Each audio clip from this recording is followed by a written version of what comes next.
Hey party people, what's up? Back at it again with an A through Z challenge. Today we got Ashe, ADC, going up against Misfortune. And just in case you don't know, both Warwick and Vex have been released into Wild Rift, which means I have two more champions to do, but at the very end of this challenge. At this point I realized I have like over 100 champions to play close to, so I am just gonna rush through these, play them, talk through them, and publish them. That way you guys don't wait too long for content, and neither do I. Now my wish is to finish this challenge by the end of the year, so you might get a double feature. Who knows? It just depends on how fast I can get these games out of the way.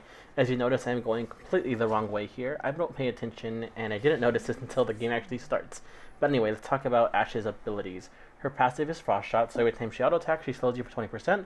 She does not critical chance. When she does hit a crit chance, it slows you for 40%. Her first ability is Ranger's Focused. Every time she has an auto attack, it stacks up to 5 shots, and then she shoots it really, really quickly. Kind of nice. It's like a rapid fire thing. Her second ability is Volley, where she shoots 5 arrows in a cone. Every time you upgrade that, it gives you more arrows. 5, 7, 9, 11 at max level. Her third ability is Hawkshot, which reveals invisible champions and items such as wards, Teemo's mushrooms, and Akali, for instance, which is kind of nice. And lastly, her ultimate is a giant frost arrow that stuns you when it hits you. You can tap on it again to control the arrow, which makes it kind of funky to control both you and the arrow. So be mindful when you do that.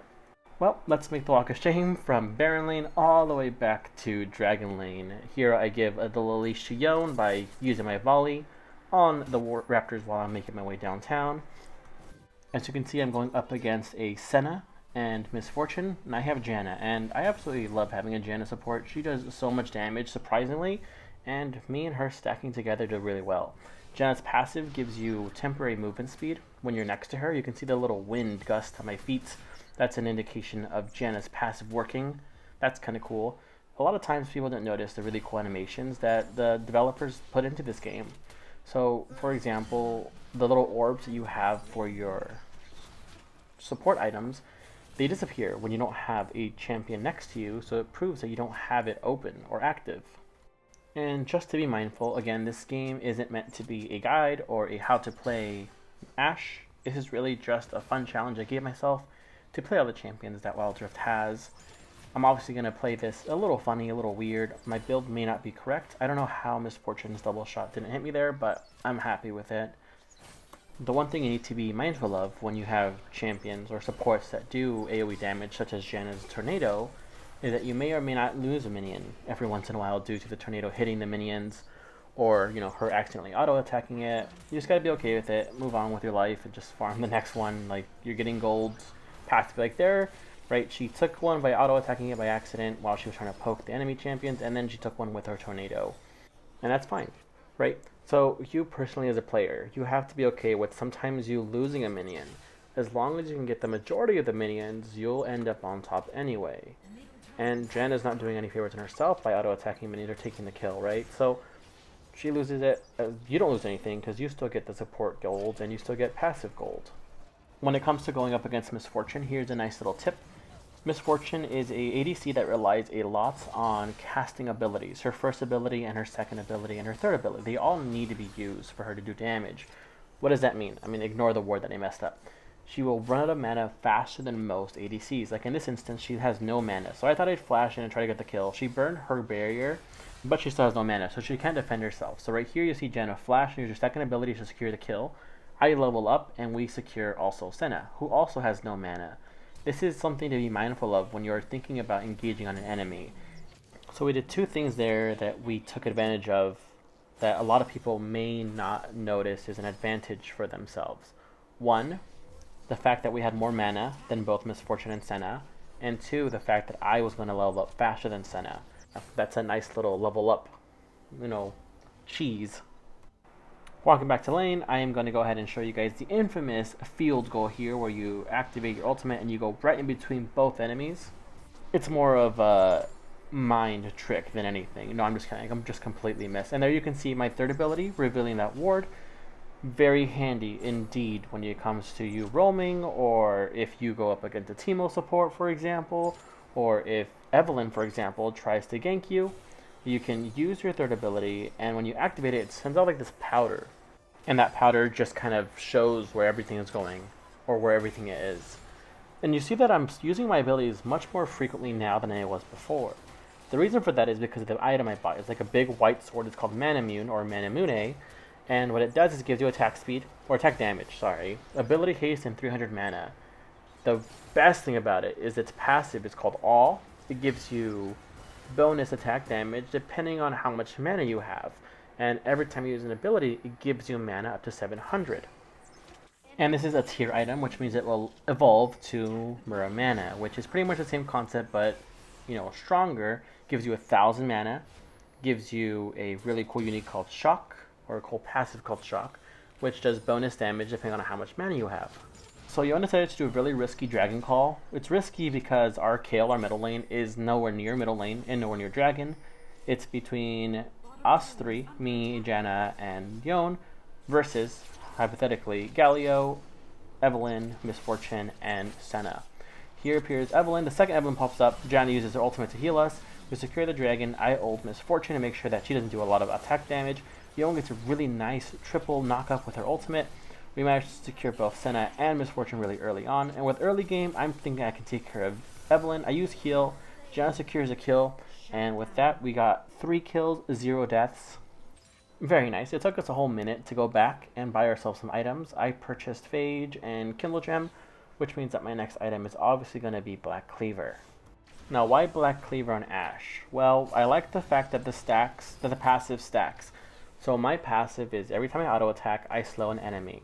With Black Cleaver, every time I auto attack, I get a movement speed boost. So I slow them, I move faster. Genius, right? The second thing is Black Cleaver's passive called Sunder. Every time I deal physical damage to an enemy, it reduces their armor by 5%, stacking 5 times up to a maximum of 25%.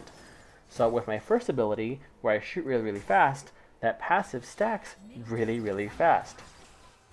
With our big lead that we have in this bottom lane, or dragon lane, we are just pushing Miss Fortune and Senna towards their turret as often as possible. At this point of the game, we're just trying to break this turret to rotate and move around the map more frequently and more freely than now. I use my ultimate to make sure Miss Fortune at least burns something, and she burned Barrier. Here I was meant to tap Barrier and ultimate, but I tapped on Barrier and Flash as if she burned her Flash. That was a mistake on my part. Be mindful of that, because let's say a jungler is waiting for her to use Flash, and they see that, they assume they burn Flash. That's not a good time for them. And look how fast I am with Jenna's passive. It's absolutely insane, because Miss Fortune has her own movement speed passive, and for us to keep up with her is just bananas to me. Oh, Evelynn and Senna from the Abyss. Janna almost dying using her ultimate and Flash to get out of there. That is crazy. Here I use my third ability. You'll see it's working with wonders. So you see I use it, and Evelynn, who's usually shadowed or camouflaged, is revealed. Use my ultimate there, try to kill her, but she uses her ultimate to get away. So now I'm just gonna back off. At this point, it's not worth chasing. And oh my goodness, the enemy team is having a really good time aside from their dragon lane. Let's take a look at the scoreboard. Our Gwen is 0-4, our Yone is 1-2, and our Kale is 1-2. Their Set is 2-0, their Evelynn is 3-1, and their Galio is 3-1. So at this point, we have to understand that me and Janna, we can't make a lot of mistakes. If we do, we kind of risk the game. Alright, after that ominous warning, let's talk about some economics. Here I'm chasing Evelynn for no reason. I chase her, I don't kill her. Instead, I decide to lose my turret and lose 2 or 3 minions. So that's opportunity cost in its finest. And here we see Miss Fortune trying to back. I see Galio's ultimate, that red circle that's on the floor. Janna, I guess, didn't see it because she walked right into it and got smashed. It's a hell of a combo to get hit by. She dies, that's unfortunate. I got blocked by the minions. And I'm just gonna, farm. Yon goes in to try to get the kill, so I'm here to show you what that Black Cleaver passive looks like. It's a little red shield that turns yellow there in that moment with Galio. So with 2 auto attacks, or 2 flurries, I ended up getting that 5-stack passive. That's just how fast it stacks. Plus I got the movement speed, plus he slowed down. So now you're thinking about why Black Cleaver synergizes so well with Ashe. And I guess that's one of the biggest things, the difference between high elo and low elo is the itemization, right? So people itemize depending on the top 3 builds or whatever, and sometimes it's not the biggest case. Now, before this big fight, I kind of want to explain one of the biggest hiccups I see in itemization in most recent times. But anyway, let's talk about leashing a dragon right here. So me and Yon are going for the dragon. Miss Fortune shows up and I start harassing her. Yon can still focus on the dragon, but he decides to leave Miss Fortune. If I had chased Miss Fortune as well, this dragon would lose its aggro before Yon got back.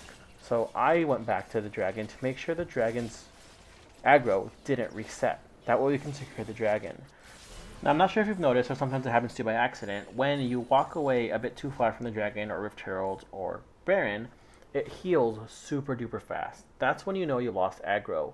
In this situation, if both me and Yon had focused on Misfortune, what could have happened was that the dragon decided to lose aggro and would heal, causing us to lose precious time to secure that dragon. And that Ashe ult, yet again, missing its mark. I did a nice little slithery snake move there, but I completely missed anyway. So what I want to talk about with itemization is Warwick. One of the biggest releases so far with Wild Rift because of the enhances to jungle and just how cool he is. So many people, like 10 out of 10, have built Divine Sunderer because that's one of the top builds. Now, Divine Sunderer isn't always the best item to purchase because Divine Sunderer only does extra damage when the enemy champions are stacking health. If they're not stacking health, then you're just using a Sheen item without its maximum potential, so you might as well go Trinity Force. And that's where itemization gets tricky because everyone's like, this item does well, this person's like Grandmaster or Challenger, so it must work really well. But sometimes they don't even build that item. Yes, I did just die by wasting everything I possibly had in Evelyn without even killing her. But let's talk about positioning here really quickly. So you can see how far behind I am from Janna and Gwen. I'm letting them soak up the damage while I am harassing from a distance. Evelyn gets close, Set gets close. I am doing my best to stay as far as possible from the fight while also staying within range of my attacks. This is good positioning for an ADC. A lot of times I see ADCs see an enemy or see a fight and they just keep walking aimlessly forward, which lets them get into the fray, which means they can get hit with all the abilities. And this is something you can take advantage of as a jungler or as a Baron laner or as a mid laner. If the ADC is out of position, take advantage of that and just go in. They have no defenses aside from the auto attacks. So if you can burst them faster than they can auto attack you, then if they're out of position, it's a free kill at that point. This video was a bit more educational than I expected, and if you guys did watch through this, I hope my tips do help you out in your climb. Anyway, that was a fun little game with Ashe. Up next is, I think I'm done with the A's. Just kidding, I have Aurelion Sol, which is a really fun dragon champion. He is hilariously fun to play. Anyway, I hope you guys enjoyed the video. This, again, is the A3Z challenge where I play from A all the way down to Z. Good game. That was fun. 3, 1, and 9, and I only died because I did something really, really silly. I hope you guys enjoyed the video. If you guys have any questions, comments, or concerns, put it on the comment below, and I will talk to you all soon. Have a great one.